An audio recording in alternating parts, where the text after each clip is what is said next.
Yeah, what's up, everybody? We are live. It's the AEW Revolution post-show and watch-along. We're going to watch the main event with you. Let's go, let's go!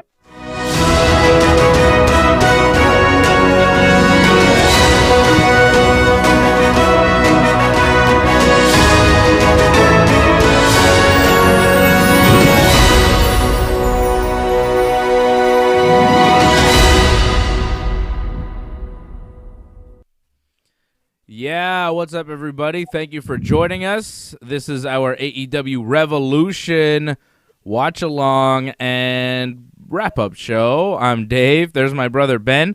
Do you have eyes? I can't see your face. It's a new gimmick I'm testing out. This is a terrible gimmick. Let me see your face. Get your hair out. This is a terrible gimmick. What kind of gimmick is that? Good God almighty. I call it camouflage. I call it need a haircut because you haven't been to a haircut place in a while. That's what I call it. Johnny North is here. How you doing, Big Johnny? I'm good. I thought he was doing like Billy Kidman when he was in the flock. Yeah, I don't know what he was doing, but I couldn't see his eyes. I didn't know if he was there or not. He looks like Animal from the Muppets or something. I don't know what's going on. Yeah, I could do that. That could be a good gimmick. So we have the Exploding Barbed Wire Death Match coming up here. Who am I hearing breathing? Who's like breathing into a mic?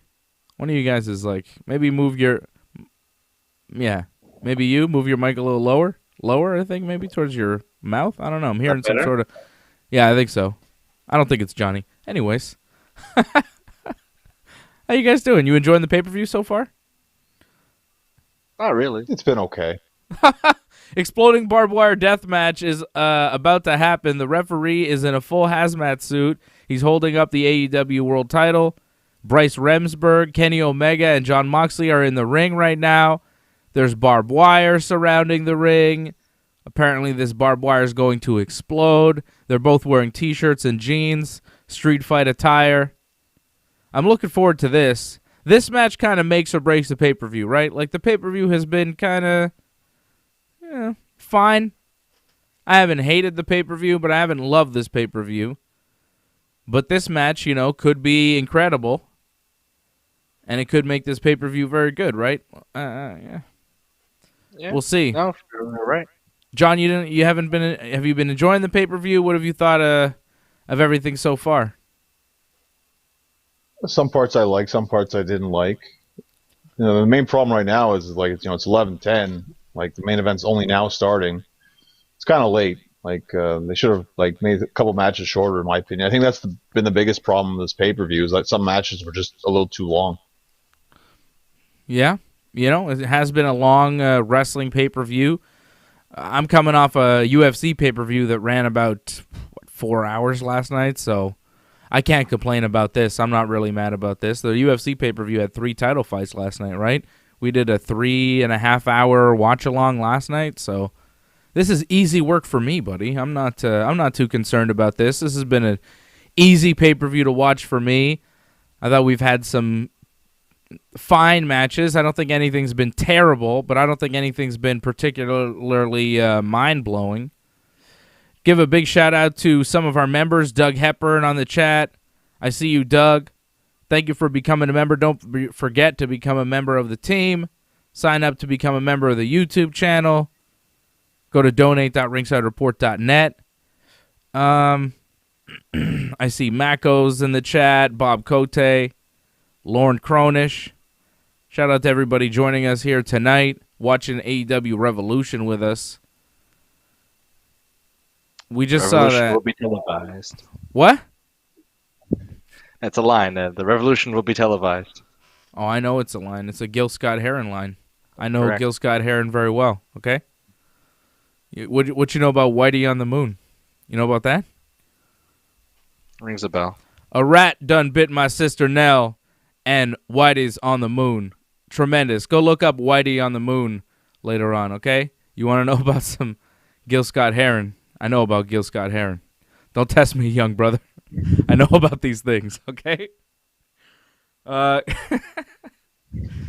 something you thought you'd talk about on the AEW Revolution watch-along, okay? The many great poems and songs of Gil Scott-Heron. Sad story. A legendary, very smart man. Great artist. I think he's dead. Rest in peace. Do we give He a rest passed in peace? away a few years ago. Yeah, rest in peace, Gil Scott-Heron. John, what's your favorite Gil Scott-Heron piece? Is he wrapped in barbed wire? That's all I'm thinking about right now. I'm thinking regular tip barbed wire and red tip barbed wire. That's all that's going through my mind right now. Is like, can they hit the red tip barbed wire? That's all I want them to do. What's the red tip? The red tip has the explosions. Still nobody's hit barbed wire yet. Kenny's foot just kicked some barbed wire, but nobody's gone into anything yet. I'm waiting for somebody to get cut open. They're still teasing the barbed wire. Now, the explosives go off if they don't hit them, right, in 30 minutes, if the match goes that long, right? Yes, everything will explode in 30 minutes. So no matter what, John, this pay-per-view will end by, whenever this match started, like 5 minutes ago, so 11:40-ish. Everything should explode. And I figure, now, if they have the stipulation that everything explodes at 30 minutes and then, like, the match is over, do you think the match is going to have a conclusive finish, or just after they explode each other for 30 minutes, everything will explode and then the pay-per-view will be done? That's a good question. I guess you'll have to wait for the dust to settle, pretty much. Because that would kind of suck, right? Like if nobody got pinned. It's a world title match, too. I can't see this match going more than 30. Well, if everything explodes at the end. Now, see, Kenny just got clotheslined over the ring ropes. The one set of ring ropes that doesn't have barbed wire on it. Like, what? I know they're building towards towards the ring. You got to enter and exit. I know they're building, but goddamn, come on, pal. Also, they said there was only going to be 3 sides to it, so, I mean, it's what they were advertised. We'll talk about the other matches here as soon as this match is done.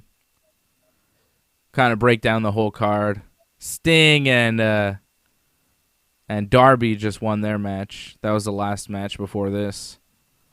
That was a weird one. I mean, it was some entertaining parts. I enjoy that much. I enjoy that much more than Stadium Stampede. That's for sure. What's your match of the night so far? It's probably the first match. The tag match, yeah. I would. Thought it was good. Agree.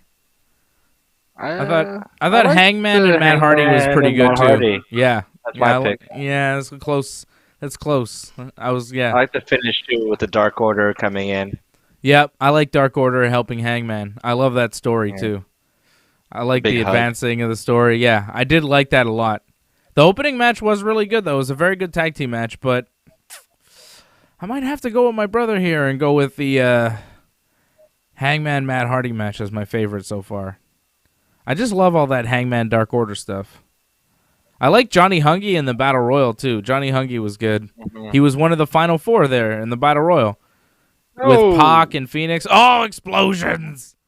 Moxley just exploded on some barbed wire. Kenny whipped him into the thing. Looks like Christmas lights, the explosive stuff. Yeah. Like little LED lights on a wire. What kind of explosion are we talking? Like, it's just pyro. Like, it's not... Yeah. That's what it is. Real explosion, like... No. Like a grenade or really high power. Do you want these guys firework. to die? I mean, what are you talking about? I mean, if it was a grenade, they die. You want them to lose a finger? This is a wrestling match. It's supposed to be a work. Nobody's supposed to really get hurt. We shouldn't call it a fight to the death then. They shouldn't call it a death match if no one actually dies, I suppose. Gets, but you understand going in. You understand going into one of these matches that no one is expected to actually, pass away. That seems a little rough. It should have some lasting effects on their career, and stuff that you'll always talk about for as long as Omega and Moxley wrestle, Well, wait and see. Maybe it will. We'll see. Christian, we should mention Christian is the surprise signing for AEW. Christian Cage. Christian, Captain Charisma, the Instant Classic, leader of the Peeps. Christian. At last, you're on your own. He's the man. And he's signed to AEW. maybe not Kind of the. amazing considering he was in the Rumble. Like to see him now just pop in AEW. You got to Well, wonder what happened in WWE. How did Mox get busted open there? Was it on the barbed wire chair? Mox is bleeding from his forehead now. Was it on the? I think it was the trash can. What happened there? So Mox is bleeding from the head. They're in an exploding barbed wire death match, and now Kenny Omega is applying a figure 4 leg lock. Like, is this? This is a strange moment in the match. You know what I mean? Like, it's a super hardcore match. The guy just starts bleeding, and it's like, let's throw a figure 4 here, see what happens. Why would you be doing this in a match, John? Just to check on him or take a rest? Why? Well, no, it makes sense because like you can only win this match by pinfall or submission. Okay. Try to win the match. And he grinds a barbed wire wrapped chair on Kenny to escape the thing there, the figure 4. I'm loving Kenny's T-shirt. Very old school. Looks I like bet something you Terry it's Funk going to would be wear. for sale. Yeah, it does look cool. Oh, Moxley just went through a barbed wire like table. That looks really horrible. Okay, Moxley. Now this looks like a death match. Here we go. Like now we're into it. This is what you expect when you see a death match. Moxley just went through like a barbed wire table, and there's barbed wire in him. He is wrapped in barbed wire. And we've seen some barbed wire matches go terribly wrong. And like you talk about Terry Funk, you know, when Terry Funk was wrapped in that barbed wire there in that Sabu match in ECW, like that shit was crazy. Right, John? What was that match? Give me the history. You know it. You know everything. Well, that was at the ECW Arena. Born to be Wired was the event. There you go. I think it was like mid '97. Mm-hmm. And yeah, Sabu, he pretty much just wrapped Terry Funk like excessively in barbed wire until he just couldn't kick out because he was just wrapped it in so much. And they had to like cut him out of it after the match. It was crazy, and it was bleeding everywhere. It was like, that's the craziest barbed wire match I've ever seen. I've never seen anything like that. So to top that, they have to do something pretty goddamn crazy. Oh, Kenny just exploded. Sorry, go ahead. In North America, you don't usually see these kind of matches. They're very violent. Yeah. So to see this on it's very rare. Kenny just exploded again. And he's selling it, but I wonder, like, how much does that hurt? What's really happening there when there's explosions? Like, it's pyro, but like, heat. I mean, you see, you know, Goldberg walk through his pyro like it's nothing. So, like, what is that supposed to? I mean, there's barbed wire too, so he's hitting the barbed wire, so that's cutting his arms. You see his arms getting cut up, but the explosions themselves. Do those have any effect? I mean, probably not, right? It's just a little... and they're so far away from the guys, too. Well, that's it. They're kind of far away. I think the main thing is you just don't want to get it in your face. As long as the explosion is in your face, that would kind of hurt. Yeah. John Moxley with the crimson mask. And the smoke inhalation, too, right? You don't want to inhale that smoke. John Moxley is bleeding profusely. Yeah? They're going to, no matter what, like they're just going to have to suffer through that. Yeah. See, this match, it might leave lingering effects for them. Yeah. Well, it's getting there now. It started off a little slow, but they're picking it up, man. Moxley is bleeding like crazy. His face is a mess of blood. And, you know, he went into some barbed wire there. Oh, Moxley just threw Kenny into a barbed wire table thing. It's not quite a table. It's just like a piece of plywood wrapped in barbed wire. Yeah. Oh, that looked like it cut pretty bad. Yeah, you have to wear a T-shirt in this. I was wondering if they were going to wear shirts because usually they wrestle shirtless. But I was like, oh, that barbed wire, they got to come in T-shirts because otherwise it's just so bad. The T-shirts, you know, kind of absorb some of the cuts of the barbed wire on your bare flesh. They'll still kind of get through, right? But like wearing a t-shirt is necessary. Of course, you got to cut off the sleeves so you can show your guns because it's still wrestling, right? You know what was a It looks crazy like it barbed got wire moment? Kenny in the back. What's that, I was John? thinking like an underrated. Hold- Oh yeah. Hold on. Give me the barbed wire moment in a second. I just want to know what John was saying. What were you saying? Well, it just looks like Kenny's back is bleeding, so I think the barbed wire got through to his back. I don't think that's his back. I think that's Moxley's blood on him. Yeah, I think it is too. What's the crazy That was a barbed really wire red-on moment? kiss. Sorry. 'Cause I was just thinking like barbed wire moments and like someone like who was bleeding at the mouth. And I was trying to remember when, and it was Edge and Mick Foley, their hardcore match at WrestleMania. But it was Lita. She took a sock that was wrapped in barbed wire in the mouth, and then her mouth was like bleeding afterwards. And I was like, Jesus, it was Lita. I was like, it was Lita. Barbed wire socko. Yeah, in the Jeez. like it's just bleeding from the mouth. It was like, oh, and it wasn't like fake blood. I think it was real. Lita's hardcore. Oh, he's wrapping the barbed wire around his own arm. Doesn't that kind of defeat the purpose? Like, doesn't that kind of say, it's not so bad. I'm doing it on myself. Moxley wrapping the barbed wire around his own arm. Why is he doing that exactly? And he's wrapping it tight. How insane Like he is. Why is he doing that? Gonna put him in a headlock? He's trying to use it to like choke him, but it's hurting your arm too, isn't it? No. I don't understand why he just wrapped What his he's own willing to arm in do. barbed wire. Because He likes to hurt himself. yeah, but it hurts himself. Yeah, it doesn't make sense. He's a masochist. That's it. Yeah. Trying to hit him with a clothesline with the barbed wire wrapped arm. Kenny hits a Snapdragon. Get him, Kenny. The barbed wire. Another Snapdragon. Moxley no-sells the second Snapdragon. Gets hit with a V-trigger. Counters with the barbed wire clothesline. Yeah, Moxley didn't sell a lot of Kenny's big moves there. V-trigger just kind of bounced right off. And it's like, what? That's V-trigger, man. What are you doing? That's Kenny. It's a world champion. Well, it's a Japanese match. You know, Japanese matches are notorious for no selling, so makes sense. How dare you? They sell like a motherfucker Am in I Japanese wrong? matches. No, they sell like crazy. Whoa, that was a big explosion.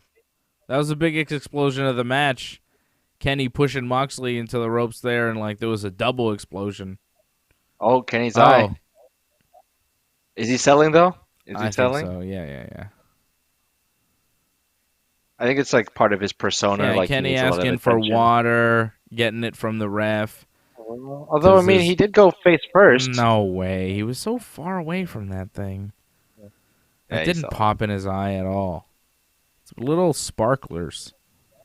I mean, they're a little bit bigger than sparklers, but like it's not a big explosion. These explosions aren't doing any damage. It's the barbed wire everywhere. That's what's cutting them. That's what's doing the damage. The exploding barbed wire is just for the gimmick and the effect. Mhm. You know? I don't think the explosions have any... They don't hurt. It doesn't hurt. Just startles. What do you think, John? Explosions hurt? Do Never explosions taken it, so I hurt? can't- Give me your opinion on explosions. Do they hurt? I've never taken it, so I can't honestly say like, yeah, they hurt or not. But I would think like if they actually hurt that much, these guys would actually sell it even more so than they do. Yeah, that's it. And there'd be burn marks and shit, right? Like if they're really exploding a little Clothes would bit. be singed. Yeah, there'd be some like real things happening. It's just for effect. But the barbed wires, barbed wire hurts. They're getting cut for real. They're It's real definitely- blood. Yeah, the cuts are real. You ever dealt with barbed wire, John? I think in one match, yeah, a guy had like a barbed wire chair, and he gave me like this sort of like suplex thing on it. How'd that feel? It tickled.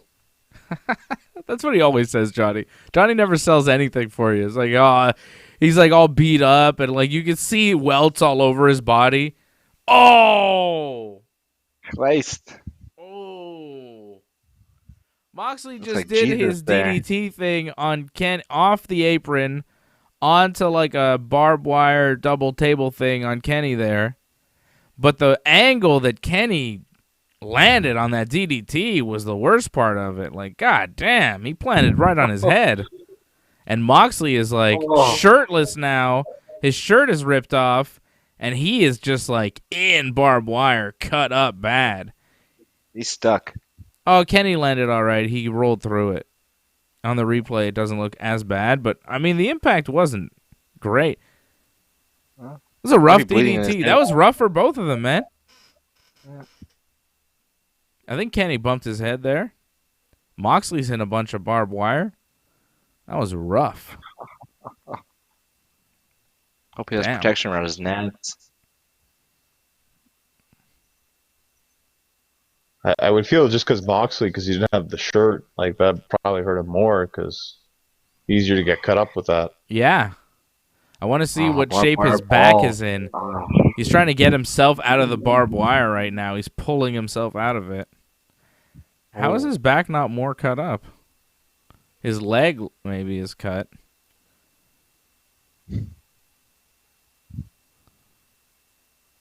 Ooh, Kenny is bleeding from his head. How did that happen? The DDT. Was that on the DDT? Jeez. He probably hit on some wire. Shit. Like, yeah. Well, it did look like when he came up, wire came with him. So I think it may have ripped his skin a bit. He is fucking bleeding. Moxley's blood is kind of worn off now. Now Kenny's like super bloody. Moxley's not bleeding as much as he was before. He still got blood on his face, but he had like a mask of blood before. Now Kenny is like a mess. Jeez. This is bloody. Momentum shift. As it should be. Well, this might be the match of the night then. Oh, for sure. It's already match of the night. It's won. It is won. This has not been the whole pay-per-view up a couple points. Yeah, for sure. This has made the pay-per-view good. Like, that's what I said before this match started. This could either make or break the pay-per-view. If this is a great match, then, yeah, the pay-per-view is good. If this is a really shitty match, then this pay-per-view is kind of bad.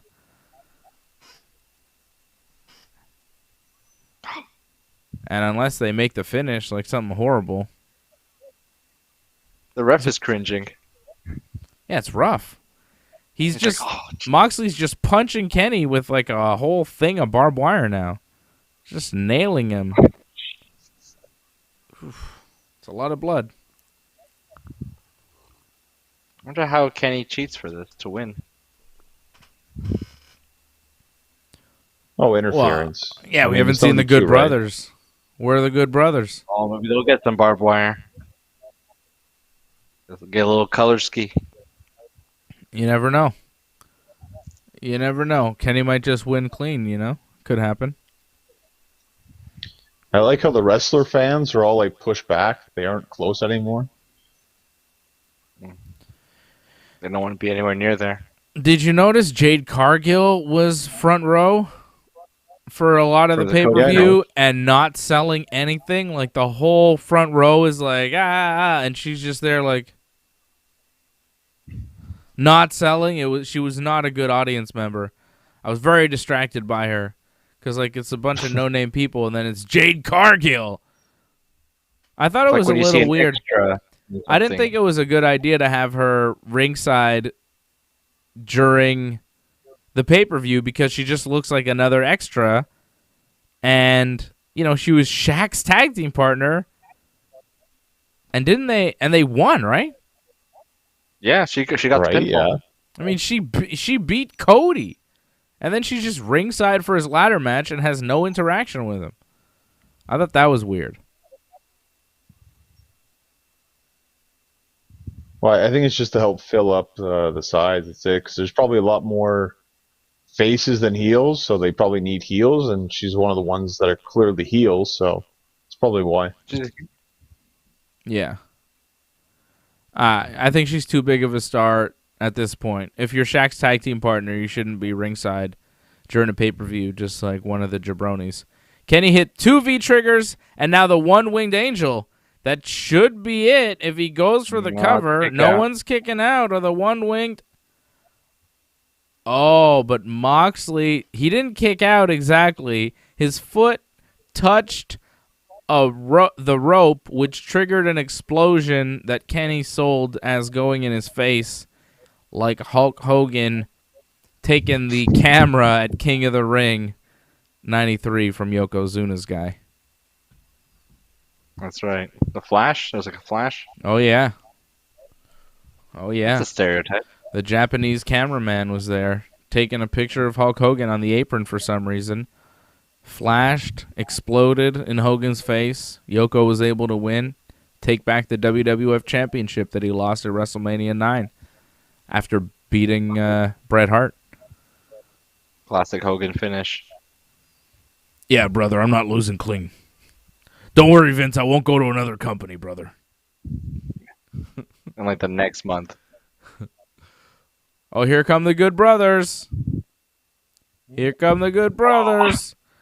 And Moxley's nailing Anderson with a barbed wire baseball bat. Here comes Gallows. He's getting nailed with a barbed wire baseball bat. But Anderson has given Kenny an even bigger barbed wire baseball bat. And he's going after Moxley. Oh, and it exploded. It was an exploding barbed wire baseball bat that he hit Moxley with. Moxley's down. This should be the finish. 2. No, he kicks out. Shit. I mean, if you're not losing the match after an exploding barbed wire baseball shot to the face, how do you beat Jon Moxley, by God? Like, he exploded barbed wire baseball shot at him. I mean, in the chest, right? But there was an explosion, like, 3 feet away from Kenny. He sold it like death. Moxley gets an explosion in his face. He kicks out at 2. Anyways, Moxley's up on Kenny's shoulders now for one-winged angel through a chair. Oh, shit. That should be it. I mean, yeah, that should be it. He's in the middle of the ring. There's no kicking out. 1, 2, 3. It's over. Kenny Omega. And still, the AEW World Heavyweight Champion, the Best Bout Machine, Kenny. Kenny does it again. Killer match. Steals the show. Saves the pay-per-view. World champion. Puts his body on the line. What a match. That was awesome. Moxley, man, those 2 guys goddamn killed each other in this match. That was brutality. Violence. When they first brought up this gimmick, I was like, it sounds pretty dumb. Sounds kind of silly. Exploding barbed wire death match. And look, were the explosions necessary? I don't know. But they added a certain element to the match. Certain fun element to it. I thought this match was fantastic. Here comes Don Callis to celebrate with Kenny and the Good Brothers. Kenny instructing the brothers to attack Moxley. They're beating Moxley down. They're throwing the ref out of the ring. Somebody going to make the save? Kenny's not done. Who will make the save? Or the next number 1 contender? I mean, this would be a good time for Christian to show up, no? Come back, little. Are they handcuffing Moxley? Of course, handcuffs are very trendy in wrestling. Just keep him away from Paul Heyman. Oh, boy. Moxley, handcuffed.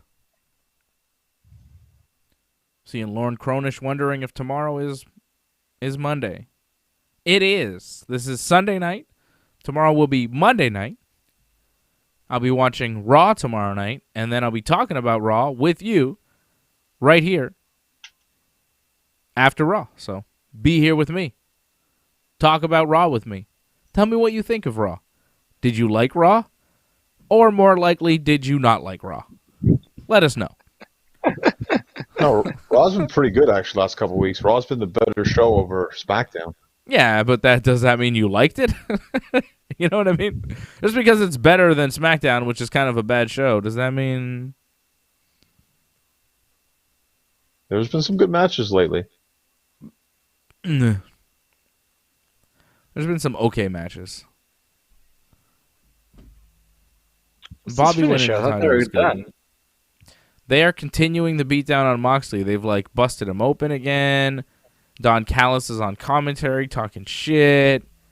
Kenny's grinding a barbed wire baseball bat in Moxley's head even more. You know what I think this is? This is the write-off for Moxley because, you know, Renee's pregnant, and she announced she was pregnant like several months ago, so she's got to be close to delivering the baby. Yeah. And Moxley was talking about retirement and stuff like that. So I think that there's a possibility that Moxley goes away for a little while after this match, especially after losing to Kenny again here. It's kind of like, where do you go if you're Jon Moxley? Taking some time off now wouldn't be the worst thing for him, for his AEW character. I think they're writing him off right now. I think they're beating him down, doing a super big beatdown. So, to explain him being absent for like a few months. Keep the heat. Right? Oh, what's this? Or is somebody coming? Well, there's a countdown of some sort happening? Now they gotta wait 50 seconds? A 60-second countdown has begun now on the screen. Is it the explosions? Maybe it's the explosions. Yeah, I think it would be. It is the explosions. They're leaving Moxley in the ring to explode to death. He's handcuffed in the ring. Now, this will definitely write him off. He's going to explode to death, and that's how the pay-per-view will end. Oh, and here's Eddie Kingston, who wants to save Moxley from exploding to death. Eddie Kingston is out trying to help him. He's Batman. But he's got not enough time, and Eddie Kingston is going to explode to death with Jon Moxley. Watch out, Batman. Watch out, Eddie Kingston. You're about to explode to death. And some sparklers go off on the... Oh my god, was that it? Come on. Wait, was that it? I've seen more pyro for Undertaker. Are you kidding me? Kane. I see more pyro on Raw. Wait, was that it?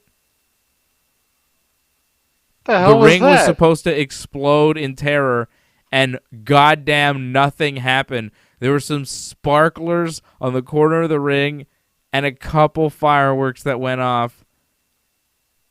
Nothing happened. And Eddie Kingston is huddled over Jon Moxley like he's protecting him from a grenade. And now, like, the explosions have stopped, but Eddie is, like, still on top of Moxley. No, Eddie's selling this like he died, because he's supposed to sell this like he died, because there were supposed to be way bigger explosions. So there's, like, a medic now checking on Eddie and Moxley, but clearly nothing happened to Eddie Kingston because the fireworks fucking was, like, nothing. But Eddie, for some reason, is selling it like death. But to us, it just looks like Eddie is, like, hugging Moxley for an extended period of time. It's like a comedy bit. Like Eddie's going like, I'll protect you. This is horrible. Like, stop. I'll protect you. Please tell me there's going to be bigger explosions at some point. This is horrible. How are they ending the show like this? What is this? Oh. Oh my god! There's gonna be so many Botchamania endings in this. No. It looks like they're talking, like trying to figure out what to do. You got any more explosions? No, that's all they got. Eddie Kingston is unconscious from sparklers 10 feet away from him. Oh man! Jon Moxley just cannot have a good finish. Shit. What the hell is this? This is the worst shit I've ever seen. To be fair, the match finished a while ago. Yeah, but this is the aftermatch. The aftermatch is the worst thing I've ever seen in my life. Well, not the worst, and I've seen worse, but this is bad. Like, Moxley's been through hell, but he's got to sell this. Moxley could sell. He got beat down. Yeah, him selling right now is fine. Eddie Kingston selling like he's dead right now is insane. Somebody should have told him, like, yo, Eddie, the pyro didn't go off. You can wake up now. It's okay. Don't sell this so much. No. But he's, like, dead. Eddie Kingston's dead from sparklers. It looks like a fan is dead in the ring. Yeah, there were wrestlers in the ring while Kane did his psh that survived, and Kane's thing was way more impressive. Like, the Kane corner fireworks were bigger than what you saw at the end of the countdown. And Eddie Kingston is selling it like he died. And the pay-per-view's fucking over. Oh, that sucked. Oh, man. Oh, yo, fuck. Holy shit. See, this is this is why you don't do an exploding barbed wire death match. Just do a barbed wire death match. It would have been enough. It would have been enough. You do this exploding bullshit, this extra shit, and it bites you in the ass. Oh, thank God Kenny wasn't there for that. Jesus. Oh, too Doug much, Hepburn. The Rest in peace, fine. Eddie. Rest in peace, Eddie Kingston. Yeah. We'll miss you, Eddie Kingston. A real one. They overdid it. They had a good thing, and they tried to do too much. See you at the crossroads. Oh, my God. Oh. I don't know. I can't even contain myself. That was horrible. That was horrible. How do you finish a pay-per-view like that? There was no explosions. There was like little sparklers on the corner. There was a couple psh psh outside the ring. And Eddie Kingston sold it like he died. Wow. Oh my goodness. Okay, well, if you're just joining us, this is our AEW wrap-up show, and we watched the main event with you. We enjoyed the match. The match was fantastic. The finish of the pay-per-view, wow, oh, man, that's disappointing, man. AEW, I am rooting for them. I wish them well. That was ugly. That sucks. That drops a pay-per-view a point or two, right? Just the finish of it. Yeah. That hurts the overall show. It was on its How way do you up. end like that? Now it stumbles. What are we giving Should have it just on ended 10? it with the match. Should have just ended it with the match, like a little beatdown, whatever. That's it. Fade to black. That's all you got to do. Keep it simple. You did too much with the explosions. The match was fun. The fact that you got away with that match and there was no problems, but then you tried to do more, they overdid it, man. All the explosions seemed to work out in the match. Everything popped when it was supposed to pop. They both bled. It was good. It was violent. It was what it needed to be. Kenny won. He defended the title in a nice way. He had some help, from the Good Brothers. So Moxley, the babyface, didn't lose in a fair manner. He got cheated out of it still. But the rules, are such that he can get cheated out of it and still, Kenny wins fairly and retains the title. Lot of blood, lot of violence. Good match of the night. But goddamn, they do the post-match beatdown, and they leave. There's a countdown at 60 seconds. That means that everything's going to explode. They leave Moxley in the ring. Eddie Kingston comes out because he's Moxley's old friend. He comes to save Moxley, drapes his body on top of Moxley when he realizes that he can't save his friend. He doesn't have enough time to drag him out of the ring. And sparklers.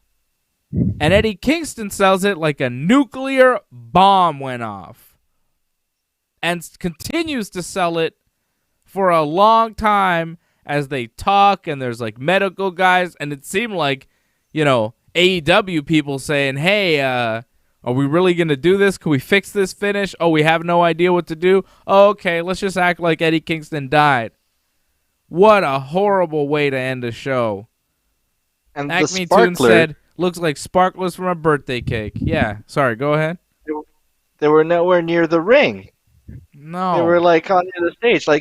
Like Shawn Michaels, in-ring pyro is more devastating, that he used to have. Like if that went off in the ring, that and like that knocked Eddie Kingston out, that'd be more convincing. I haven't seen somebody fuck up a near finish like this, like they have a perfect night, everything's going well, and then they fuck it up right at the end. I haven't seen this since Peter Yan kneed Aljamain Sterling in the face last night. I mean, that shit was crazy too, right? What the fuck's going on this weekend? God damn, man. That was just horrible. What a terrible, terrible way to end a pay-per-view. And the pay-per-view wasn't so great either. Right? The pay-per-view wasn't particularly good. We saw some matches that were okay. No matches that were blow you away. No matches that wouldn't have fit in on an episode of Dynamite. Everything you saw tonight was like Dynamite quality. I don't think anything was really pay-per-view quality until the main event. Maybe that Darby Allin Sting thing, because there was all sorts of, production value and camera work. I guess you wouldn't see that on an ordinary Dynamite, but other than that, and I didn't really like that either. The Kenny Moxley match was very good, violent. I liked it, but the finish kind of fucked everything up. Like, not the finish of the match, but the post-match everything. God damn. So you didn't like the pay-per-view, what you're saying? I wouldn't say that. I wouldn't say I didn't like the pay-per-view, but I think that it loses some points for me on the finish. I think that, had they not done that finish, I might have given this pay-per-view a solid 8 maybe, but now, 8, maybe a 7. Really? Well, probably not an 8. Probably like a 7, maybe a 7.5, but now it's like a 6, 6.5. I'd say about a 6, 6.5 for me. What do you guys think? On 10, what are you guys giving this pay-per-view? Let me know in the chat. Eddie Kingston is dead, JC. I see JC in the chat. Wiggles FT thought his match of the night was the ladder match. I want to know what your match of the night was. I want to know what you're giving this thing on 10. What are you giving this thing on 10, Johnny North? What do you think? Well, hold on a second, Johnny. I lost your audio for some reason on the transition. Give me a second. There we go. You're back. Sorry about that. So I'm giving this pay-per-view a 5. Like, I feel like there were some matches I enjoyed, but the problem is consistency. It's like I felt like I liked the match, and the next match wasn't so good. The next match was so-so, and the match was okay. Like, it never felt like the pay-per-view was like smooth sailing. It just felt like oddly placed booking with a lot of the matches. I would have put the Matt Hardy Hangman Page earlier in the card. Maybe put the opening match a bit later, because things were building, and like it felt like you had some matches that were just out of place, like with the women's match being a bit earlier, and the Battle Royal too. There's a lot going on with that, and then you expect other people to expect bigger things in other matches, and they can't compete with that because so much is happening in that match. So I felt like the pacing of the pay-per-view was really off. I thought there were some good things, but not all straight through. I thought it started off well, but the second hour dropped off in a big way. Like, I thought the first match was good. You started off with the Young Bucks getting the win over Inner Circle, Jericho and MJF. I thought that match was very good. Good tag team match, solid. Yeah, then you had the Casino Tag Team Battle Royal. I thought that was good. A lot of fun stories in that. But then the Shida Mizunami match was long and not super exciting. And then Miro and Kip over the Best Friends. That was awful. Like, there was a big dip. Like it started off all right, and then it dipped. And then it kind of went back with the Hangman Matt Hardy match. And then the ladder match, which was not great. I didn't like the Sting Darby thing. And then the Exploding Barbed Wire Death match was good. Like, there was, you're right. It was inconsistent. It was up and down. 6, what did you give it, 5 on 10? I'm going to give it a 6 because I did like a few matches, like the Bucks match against Jericho and MJF. That was the first time Jericho had ever been in a tag team match against the Young Bucks. if that means anything to you. I like the Matt Hardy Hangman Page match, and I like the main event. So there was some matches that were really good. Like, the main event was very, very good. I'd say the main event, if you just look at the match, probably one of the best matches you've seen all year. It's only March, but I'd say it's a match of the year candidate, right? Kenny Moxley. What have you seen that's better this year? And on a pay-per-view that has a match of the year candidate, I think, you got to give it to them. You got to give it to them, as my buddy AJ would say. What do you think, brother? What do you think? 6 on 10, 5 on 10? Ben Simon. Oh, yeah, talking to you, sorry, my brother. Yeah, sorry. I mean, before the main event, I was even thinking of 4. Yeah. I was not enjoying it. Like, I really didn't like that Shida match. Overblown. It's long. A lot of, dropping on the head and then, a 2 count. Just over and over again. How many knees and back, to the head can you take before, it just doesn't, have any impact anymore. The Matt Hardy match was good. But I don't like the storyline, so that takes a lot of weight out of it. It just feels like just a good match between 2 great wrestlers, and nothing else. Even though they tried to have a lot of stuff with the Private Party and the Dark Order and all the shenanigans. So I think the main event bumps it up to a 5. A 5. But it's not it's a soft 5. It's a soft 5. A 5. Johnny gives it a 5. I'm giving it a 6. I'm being a little bit nicer than you guys are to this pay-per-view. I liked it, I guess, a little bit more, but I'm seeing on the chat, I think a lot of people are going with you. I'm seeing Acme Tunes gives it a 6. JC would give it a 7, but then the ending killed it a little bit, so he's giving it a 6 overall. Mako's giving it a 5. Doug Hepburn giving it a 5.5, maybe a 6. Glenn McKenzie, my main man, giving it a Bret Hart 4 out of 10.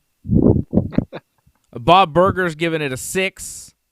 John Simon, my father, giving it a 5 on 10. Wow. Not impressed. Wow. So I'm even outnumbered in my own family. My father and my brother giving it a 5. I'm giving it a 6. That's okay. I'll ask my son. Maybe he'll give it a 10. Who knows? Who knows? Yeah. He's a big Darby fan, so I'm sure he liked. You can tell him to give it a 10. He'll like the big jump when he sees it. A little past his bedtime. It's the problem with these AEW pay-per-views. Past the bedtime of the little kids, WWE pay-per-views, they end at 9 o'clock. It's good. It's for the children, WWE. AEW, a little bit more violent. Like we saw tonight, that match was not for the children, the main event. Bob Cote giving it a 4 on 10. People didn't love this pay-per-view, and I don't blame them. I think this pay-per-view was not the best effort from AEW. I think there were a lot of disappointments. And Christian as the big announcement, there was a lot of hype with Christian coming back or with AEW making some sort of announcement, and now it's Christian. It's okay, that's cool, but people were really expecting the world here. People were speculating on all sorts of different names. Christian and Kurt Angle were the names that I kept hearing that kept popping up that made the most sense. Kurt Angle, I don't think, was happy with the way his career ended, and I wouldn't be surprised to see him show up in a place like AEW for a few more matches. And Sting and Christian was in the Royal Rumble, looked like he was in great shape, and then WWE never followed up with him, so you kind of wondered why was he back in wrestling shape if he was just there for one appearance. It would make sense to kind of see him again in pro wrestling. I was surprised WWE didn't pick him up and want to do more with him. But him showing up in AEW, I love Christian. I think he's one of the best wrestlers ever. He's one of the greatest I've ever seen in the ring, on the microphone, total package. This guy is fantastic. But this isn't a massive signing for AEW. People were speculating, is it going to be Brock Lesnar? Is it going to be John Cena? Is it going to be CM Punk? There are bigger free agents on the market right now than Christian Cage. And, Big Show is cool to have, and it's a little bit surprising that AEW signs him, but it's is he the biggest free agent on the market? Is he earth-shattering? Is he going to change the game for AEW? Is it Hulk Hogan going to WCW? Christian is not. Big Show is not. Miro is not. And I don't know if AEW necessarily needs that. But people would love to see it, and it would definitely shift the momentum in the wrestling world in a major way if they could pull off one of those major signings like a Brock or a Punk or a Cena. People were speculating Undertaker might show up. Like, there was all sorts of crazy stuff out there, and I think Christian showing up, albeit very exciting. Christian versus Kenny Omega is super enticing to me as a wrestling fan, especially a Canadian wrestling fan, two of Canada's greatest. I think would be a dream match. But does Christian move the needle? You know, he's not John Cena. You know what I'm saying? And I don't expect John Cena to really show up in AEW, but I've seen crazy things happen in pro wrestling, and I'm down for a surprise. And when Christian walked out, I was not surprised. As a guy who's seen a lot of crazy shit happen in pro wrestling, seeing Christian walk out on AEW TV tonight was like, oh, okay, Christian is great. He's a great wrestler. I think he's the closest thing to Bret Hart that we've seen since Bret Hart as far as an in-ring competitor. Really fantastic. But, you know, he's 45 or something. Yeah, I mean, his better days are behind him. How many more big matches are we going to see from Christian? Well, like, how much time does he really have left? You know, and I think if you would have signed a guy like Brock or Cena or Punk, there's maybe a little bit more gas left in that tank. Christian's cool, but it's not a game changer. It definitely enhances the roster of AEW, and I'm excited to see him in the company. I'm excited to see him wrestling again, really. I didn't really care where he showed up, AEW, WWE. I'm just a Christian fan, and I like to see him wrestle. So I'm happy that he gets to do that in AEW, and I do believe that AEW is going to give him way more of a shot to do some big things and to work on a main event type of level than he would get in WWE, and he deserves a good spot. You know, I think Impact Wrestling used Christian excellently. He flourished in that company. He was a great world champion, a great world champion. Like, Christian as the Impact Wrestling world champion was phenomenal. And speaking of phenomenal, you know, his work with AJ Styles really enhanced AJ as a performer. When AJ met Christian, AJ was just another one of these spot monkeys in the X Division, like a Chris Sabin or an Alex Shelley. There was not much that differentiated AJ from the rest of those guys because he had no personality, no gimmick, and he couldn't talk. He met Christian. He started being Christian's lackey with Tyson Tomko. A lot of you old school Impact Wrestling fans will remember that stuff. And AJ went from this to this really fast because, you know, his promo and character, he was learning from Christian, and he just got so much better. And I think the phenomenal one that you see today, a lot of that started with Christian. He's a great talent. You could see that he helps other people, and people respect Christian in the wrestling business. And how could you not? He's a tremendous, tremendous wrestler. But, like, he's a better wrestler than John Cena. But he's not John Cena. You know what I'm saying, John? It's cool, but it's not earth-shattering where Vince gets nervous. You know what I'm saying? You got to do something to make Vince nervous. Signing Christian and Big Show at this stage in their careers, I don't think makes Vince that nervous. Well, maybe not, but I'd rather see a Christian match than a John Cena match any day. So I'm pretty happy with this. Or even an Edge match. I didn't have. What? Yeah, probably more than an Edge match. I mean, to be honest, maybe promo-wise, maybe I'd give it to Edge, but that depends too. I mean, Christian's not bad at promos as well. I mean, Edge can be good, but that'd be a good battle. But match-wise, yeah, Christian has the edge in that one. So, pun intended on that one too. Yes. But yeah, so I agree. I got no problem on this whatsoever with Christian. I didn't have my expectations high for this, and I'm fine with Christian coming in. In my opinion, Christian is like one of the best wrestlers to watch of all time. So this is good. I'm glad Christian's wrestling again. Yeah, it's good, but you know, people were really buzzing about this announcement, and I think a lot of the people that were buzzing about it are maybe a little disappointed at this point. You know, they see it as like, oh, this is like TNA, whatever, Christian, you know? Even though you and I, as like hardcore wrestling fans, we get it. But he's 47, John. Let's not forget about that. He's 47 years of age. And he hasn't wrestled in years, but he looked amazing in the Rumble. I'd give him a shot. Right. But how much does he help AEW? Like what? Like, do you think more people are going to tune into Dynamite every week to see Christian? Does he move the needle? Does he help them in the ratings? Does he help them? You know, he's going to help their overall product because he's a great wrestler for, you know, maybe the next 2 or 3 years. At most, I would say, you know, 4 years if you're really lucky. 51-year-old Christian, you know what I mean? Like, I don't know. Not everybody should be wrestling at 61 like Sting. I don't even think Sting should really be wrestling, but I like Christian. I just don't think that he's going to move the needle for AEW. I have a theory that, like, I don't know if I feel like there's very few wrestlers nowadays that would move the needle, you know? Like, even if, like, say, Kevin Owens jumped ship, I don't know how much attention that would bring. I feel like the only wrestler that would bring a lot of attention to AEW if they moved would be Becky Lynch. No, if Becky Lynch showed up at anybody, AEW, I think that would be interesting. Any one of those big stars from WWE would get some attention. Like, but I don't think it'd be sustained. I mean, if they could land any of those people, you know, I mean, a lot of them are locked up in contracts, but like a Becky, a Charlotte Flair, you don't think would be a sustained superstar if she left? Sasha Banks, Bayley, I think any of those four would be massive if they ever jump ship.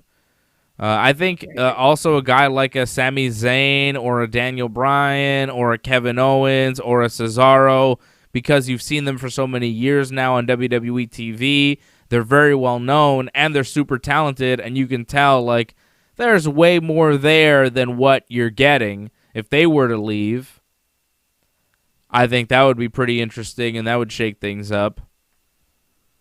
Those are the types of guys in WWE that I'd like to see move, but who knows?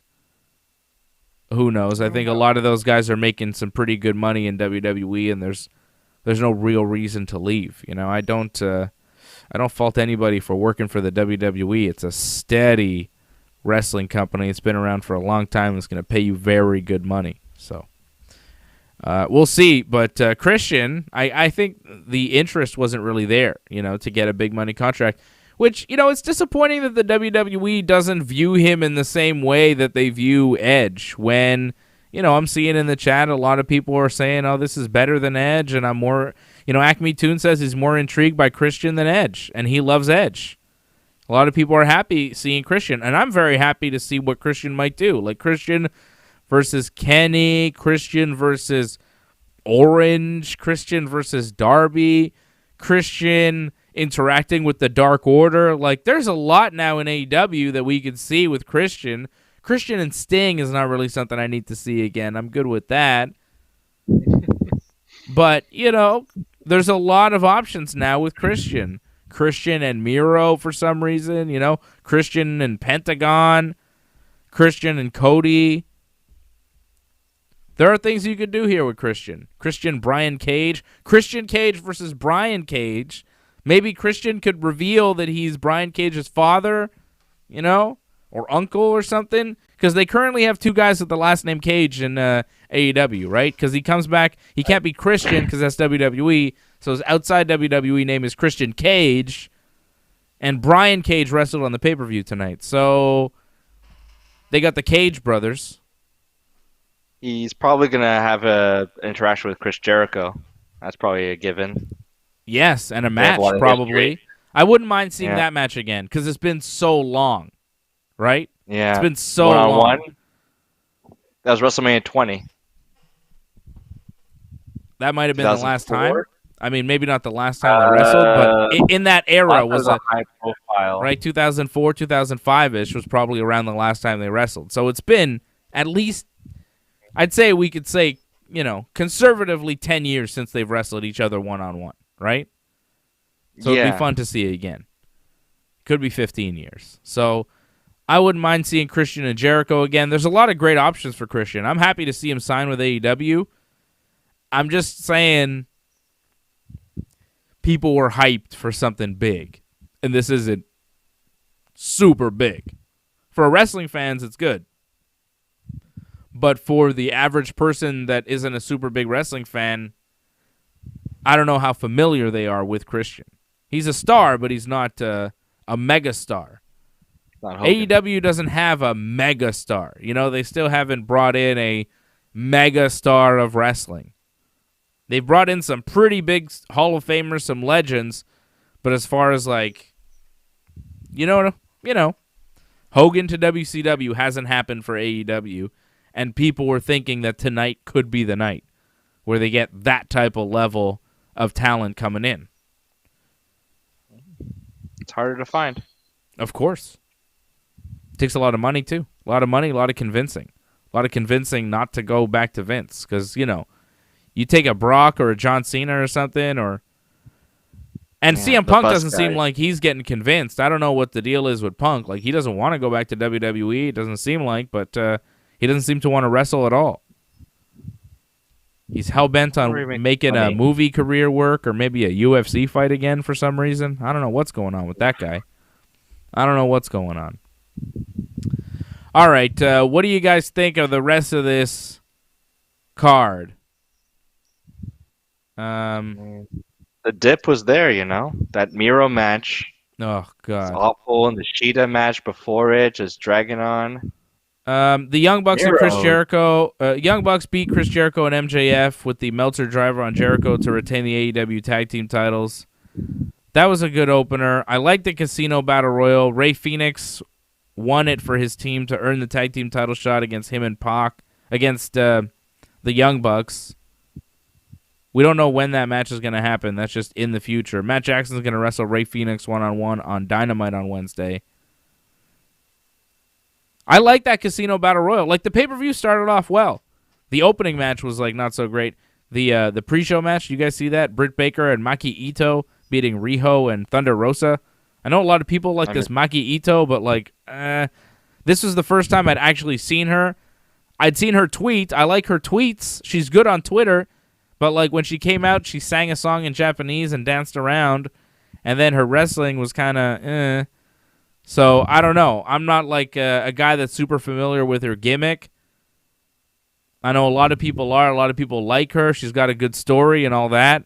But they didn't expose any of that tonight. They didn't tell me about her story or who she is, really, other than she's famous and people like her. I saw her, and I was not super impressed. But I guess AEW is going to keep her around, and we'll see more of her. And, they'll try to get her over. John, do you care about Maki Ito? Is that somebody... You watched this... You've seen her before, right? Because you watched the tournament? I didn't watch the tournament. Yeah, I've seen her before. I thought her and Thunder Rosa, I don't know if there was really much chemistry there. Even with Riho, like, there was a bit more chemistry there, but it wasn't anything really that exciting. The match was just okay at best. It's a buy-in match. It's not like a pay-per-view match, so I think they're just getting people used to wrestling and just very basic stuff that they did, but it was fine for what it was. I didn't think it was like a pay-per-view quality match, but it wasn't on pay-per-view, so it was fine. Mm-hmm.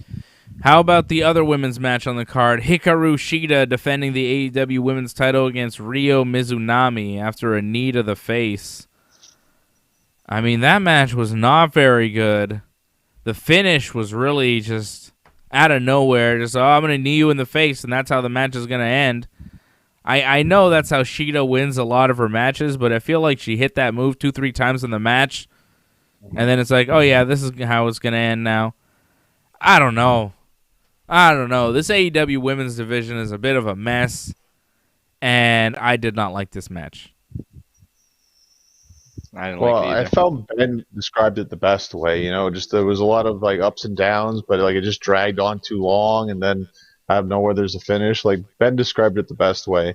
I find the women's division is actually pretty good. It's just for some reason the people that they put on top, I don't know why they're on top. Like Sheeta's good, but why does she have such a long title reign? Like I feel like her time was over a couple months ago, and they haven't done much more with her. They just dragged it on.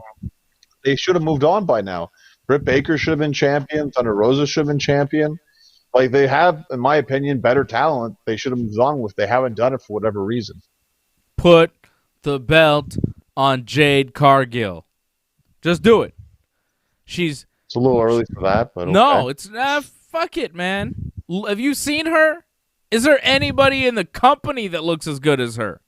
Man or woman? Is anybody that jacked? She's like a female Psycho Sid. You see her? She's crazy looking. She's got muscles on muscles. And she was decent enough in that match, and she's got enough of a persona where I'm just like, fuck it. Give her a bit of a run and see what happens. I agree with you, though. I think Britt Baker made a lot more sense.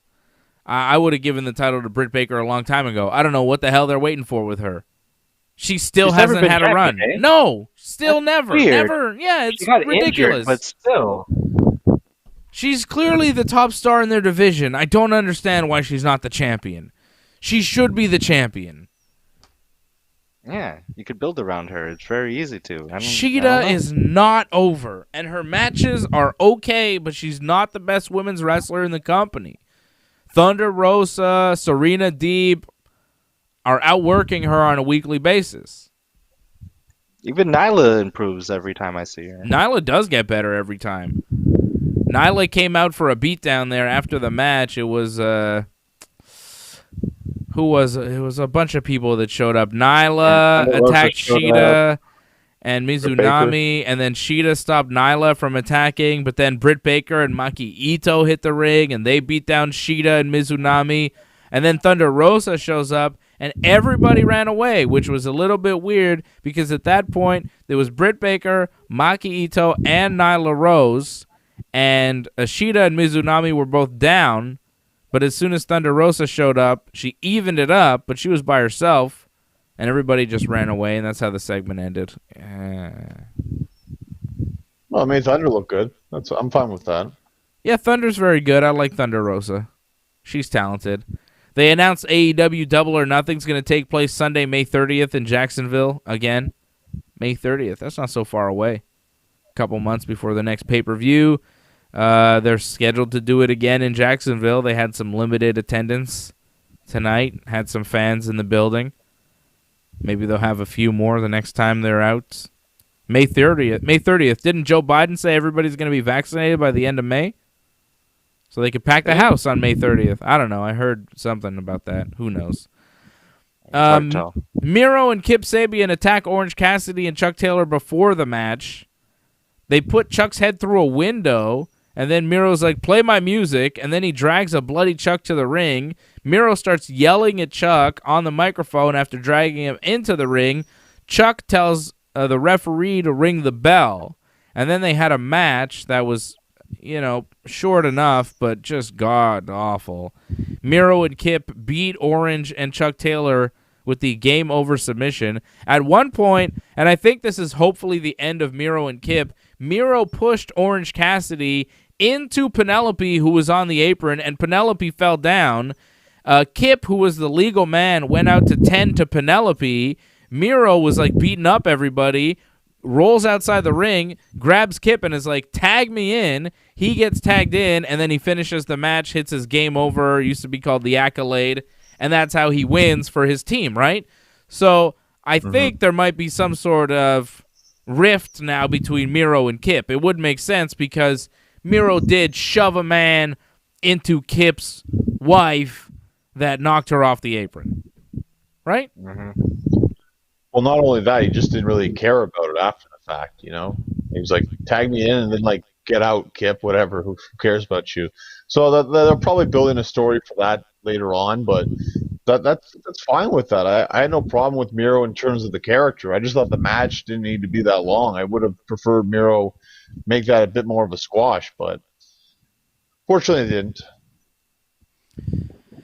That was the worst match of the night, right? Worst? Well, I don't know, like that Shida match, because it dragged too long. Like when matches drag too long, like it really just feels like it's painful to watch. Actually, like that Miro match wasn't that long. Okay, Yeah, I'll give it to you. The other match was bad because it was longer. It did run 15 minutes and 10 seconds. The Miro match ran 7 minutes and 50 seconds. But it did have a pre-match beatdown and stuff, which I don't think counts. I don't know if it was longer. The Sheeta match might have been slightly longer, but not by much with the pre-match promo and stuff. And it felt longer. That started the second hour. 8 to 9 was pretty good. 8 p.m. you have the Young Bucks tag team match, and then you have the Casino Tag Team Battle Royal, which I thought was good. Did you like the Battle Royal? It was fine. Just again, the placement of the Battle Royal, like it should have been later in the card because like so much is happening in that, and then you go with the women's match. Like it's hard for any match afterwards to kind of like keep up with that pace, and like the women's match couldn't keep up with that pace, and it dragged. So it was just like a disaster right there when you think in terms of the pacing of that show. The Battle Royal should have been much later. I did like it, though. I thought it was fun. And then we had Hangman and Matt Hardy. I thought that match was very good. And as far as like straight one-on-one wrestling matches, this was the only one on the card. This was the only match on the card that was an actual one-on-one, no gimmick match, and I thought it was solid. And Hangman won. He wins Matt Hardy's 2021 first quarter earnings as part of the stipulation. But I liked it. Matt Hardy had his private party guys trying to help him. Dark Order came out. They ran them off. Hangman was on the apron. Hardy hits him with a thing. Hangman falls off the apron, but the Dark Order's there to prop him back up. Put him back on the apron so he could jump back in the ring, hit his buckshot lariat 1, 2, 3 on Matt Hardy to win the match, and then the big celebration with the Dark Order and Hangman. I love that stuff. I love the love story between the Dark Order and Hangman Page. I think it's beautiful. I think the angle is great. It's a great story.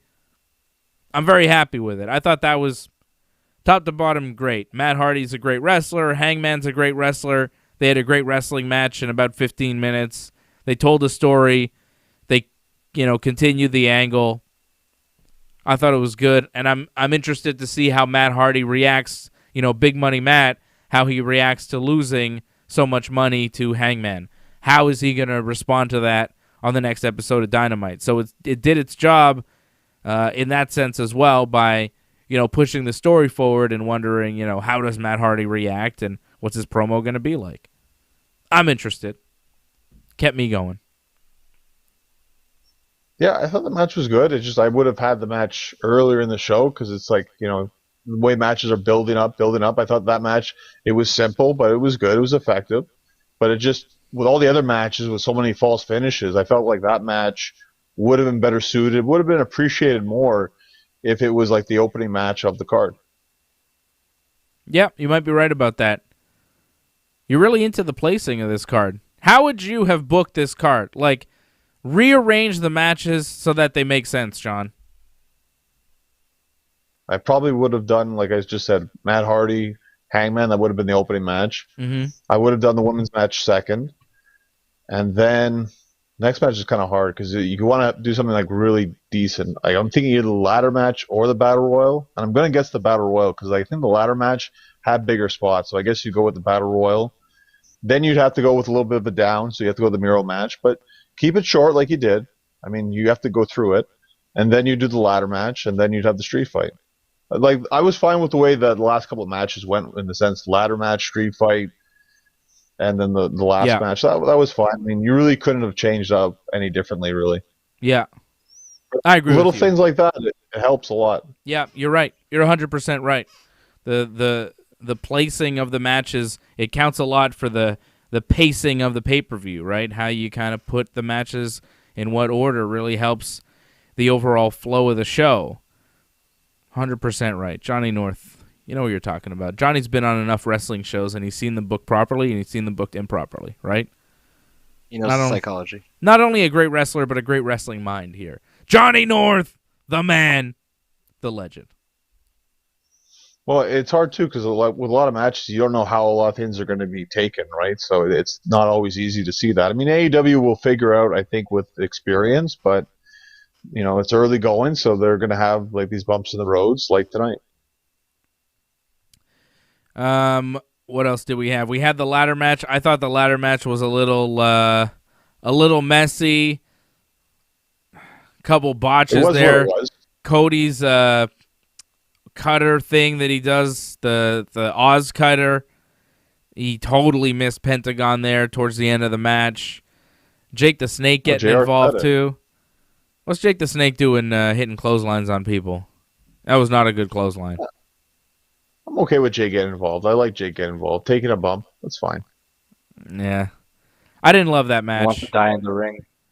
And Ethan Page, so Scorpio Sky winds up winning the ladder match, beating Cody, Pentagon, Lance Archer, Max Caster, and Ethan Page, who makes his AEW debut.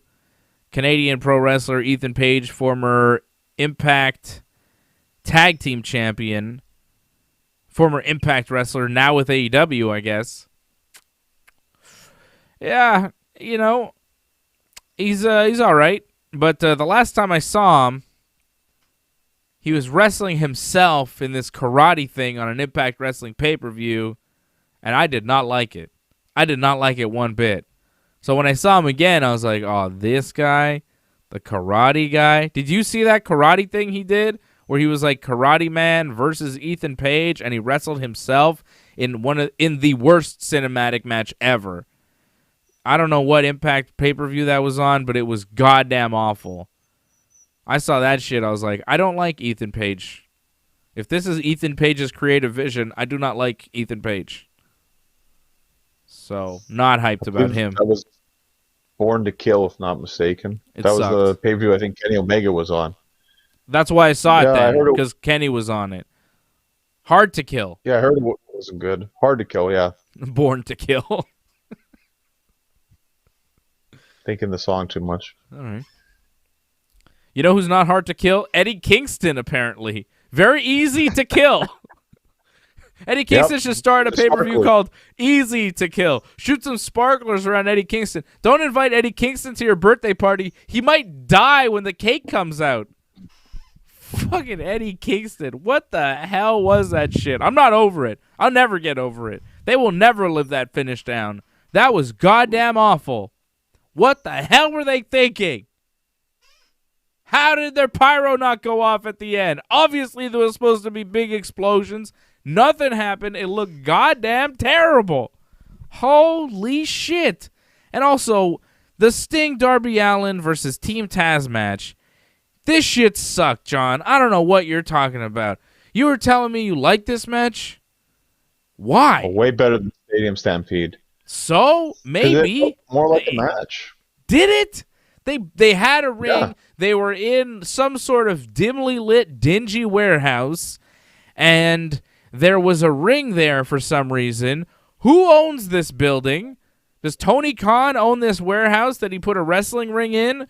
Why is it so filthy? What is going on here? What is this place? Why do they have a ring and all sorts of cameras and lights set up in this abandoned warehouse?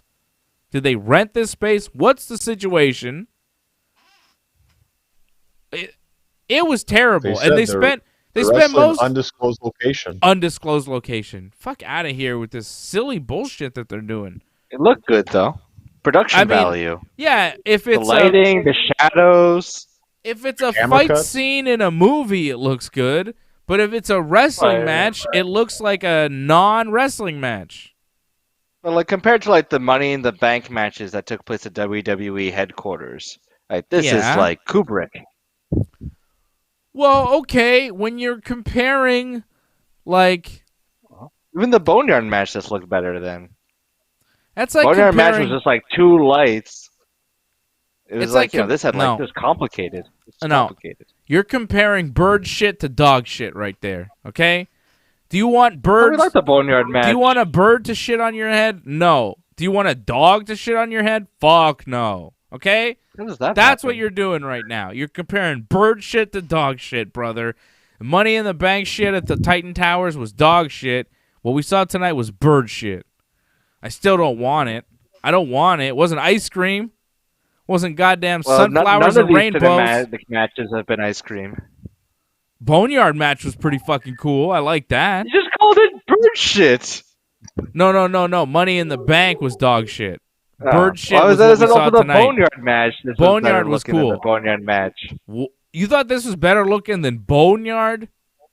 Yeah, Boneyard match was like cheesy. It was like they had like 2 lights in the field, and it was like dimly lit. Like you couldn't see much. The fighting on the roof and the druids and How the AJ dare had you disrespect the this was better. This was better than Boneyard? the Barnyard match. Sting gets the upper hand. The He's got king taken. of He's the right. Boneyard. How dare Yeah, that's right. you? Johnny's You're got that right. wrong. You're both wrong, and you will both rest in peace. This is a lot more complicated. All those lights, that was tricky to set up. No, I thought Professionals. Boneyard was way Boneyard was better. Sting, too. This was weak, man. What did they even do in this? The Boneyard match had AJ Styles. This had big old Brian Cage and fucking Hook. And why did Will Hobbs shows up at one point wearing a mask to conceal his identity? Why? Does he need to conceal his identity? It doesn't matter that he's Will Hobbs. And he reveals his mask, and it's like, yeah, no shit, it's Will Hobbs. Who else has that build that's attacking Sting right now, or Darby, whatever the fuck? And then Hook shows up without a shirt on for some reason, no mask. Hook doesn't need to conceal his identity because nobody knows who the fuck he is. And then he judo throws Darby, made Darby look like shit when you're getting tossed around by somebody who's smaller than you somehow in AEW. Somehow AEW found a guy smaller than Darby Allin, and he's still tossing Darby Allin around. What in the fuck? I swear to God, I got a Darby Allin action figure right here. I got them all, the AEW action figures for my son, right?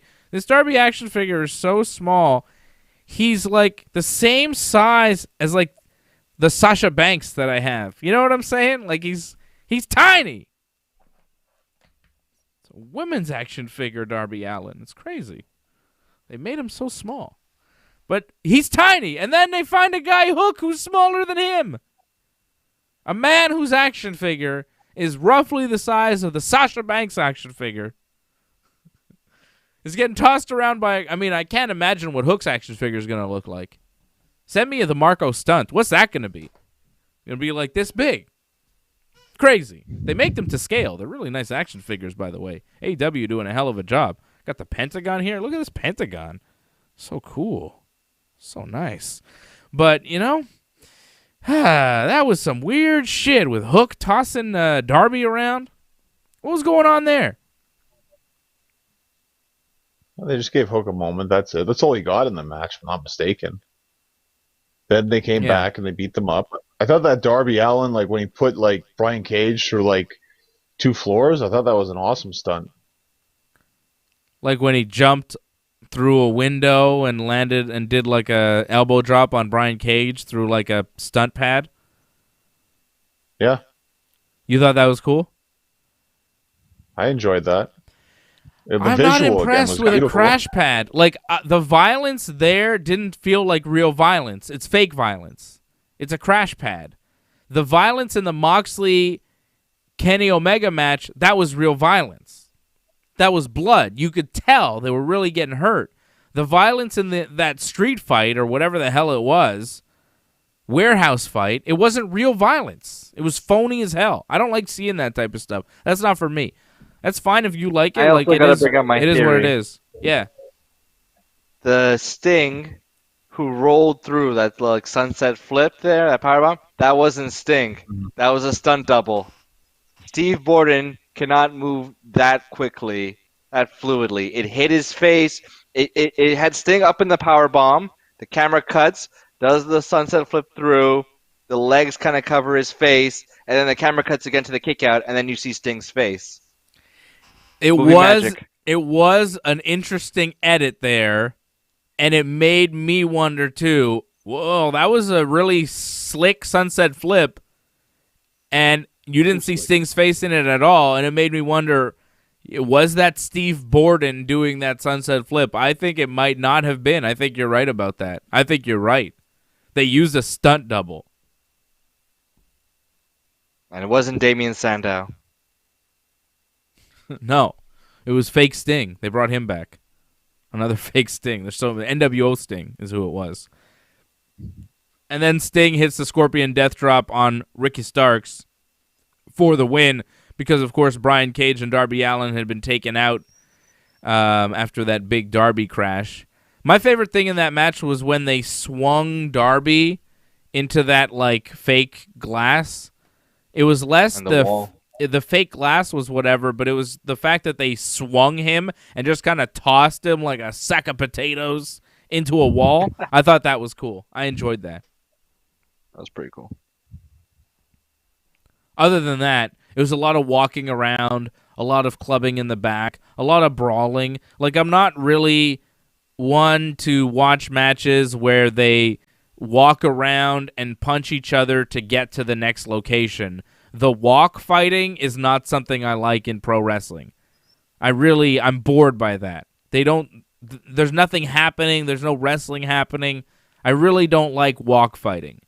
I did like when Brian Cage lifted Darby Allin up in a vertical suplex position and then walked up a staircase with him. That was impressive. The feat of strength. You know, there were moments in the match that I thought were cool, but overall, I was bored. You know, I was just like, and then, oh, that was cool. But I wasn't like, it didn't capture my imagination. You know, I wasn't super into it the whole time like I was the main event because, you know, I mean, it started off a little slow, but as soon as it got going, you're glued to the TV because you're like, holy shit, what are they going to do next? You know? The main event, way, way better than that other match. And that other match, like, I don't think it would rank in my top 3 matches of this pay-per-view. I'd go Kenny versus Moxley, probably Hangman versus Hardy, and then the tag match Bucks versus Jericho and MJF. Those would be my top 3 matches of the night. I wouldn't put that Sting match in there. Would you, Johnny?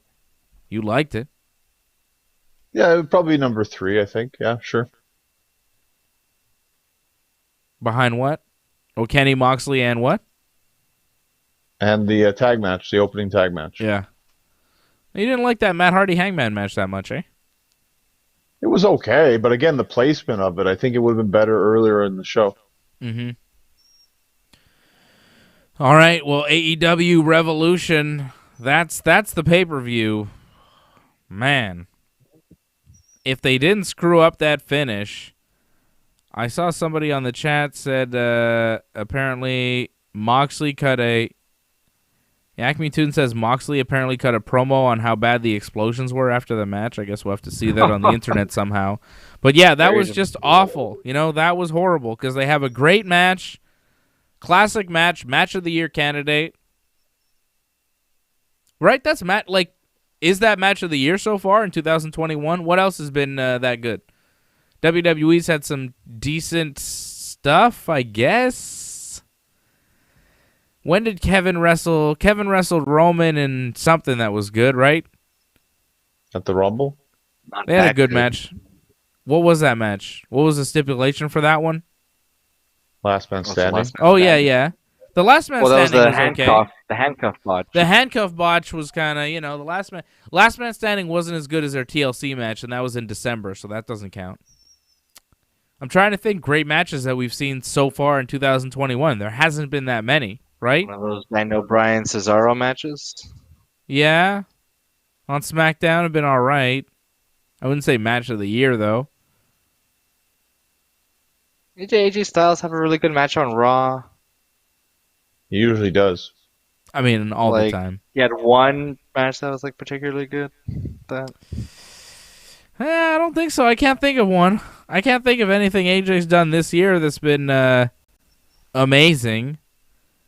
And AEW, what's been better than that match in AEW this year? The Shaq match. Get the fuck out of here, John. Yeah. Well, here's a question. Was there a match? You're going to say Shaq match was match of the year? Get the fuck out of here. Was there a match on this card other than the barbed wire match better than the Shaq match? Ooh, good question.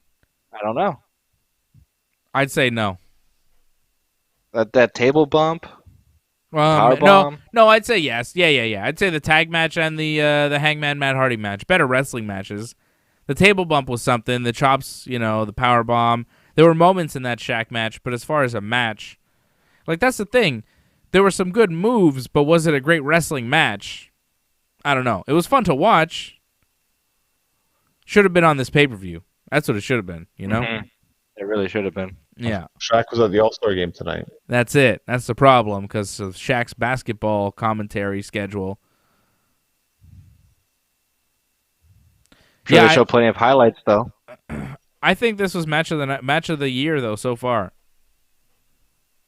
Yeah, I think that's the one takeaway, the positive that you could take out of this pay-per-view is that Kenny and Moxley may have had match of the year.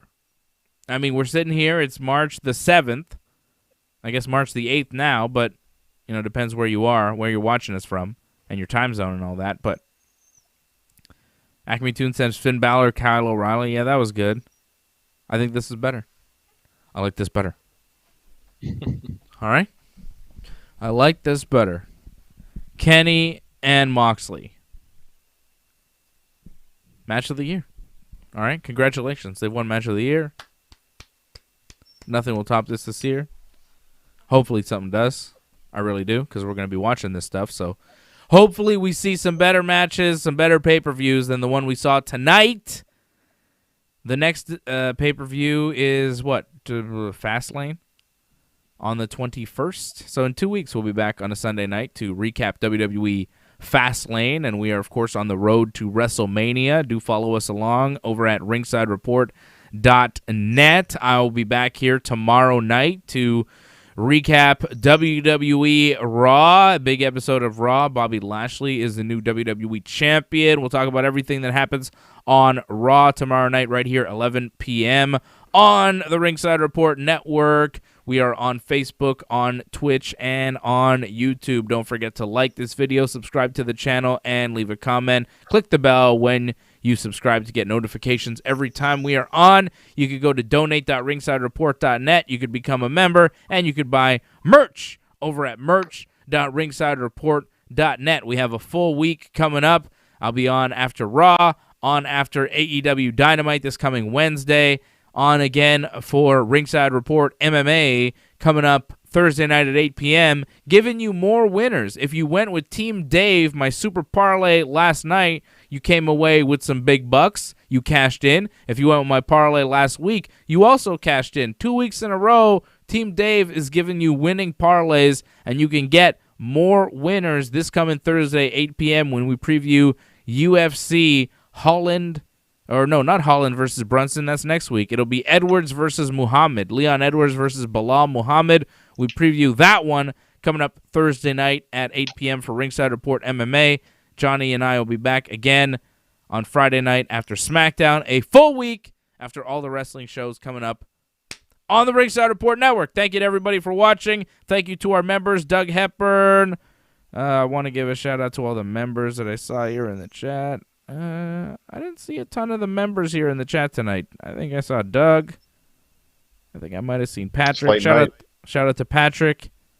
Shout out to all the members. We love you. We appreciate you. And everybody watching, thank you very much. Become a member if you're not already. Support the Ringside Report Network. We'll talk to you again soon. See ya.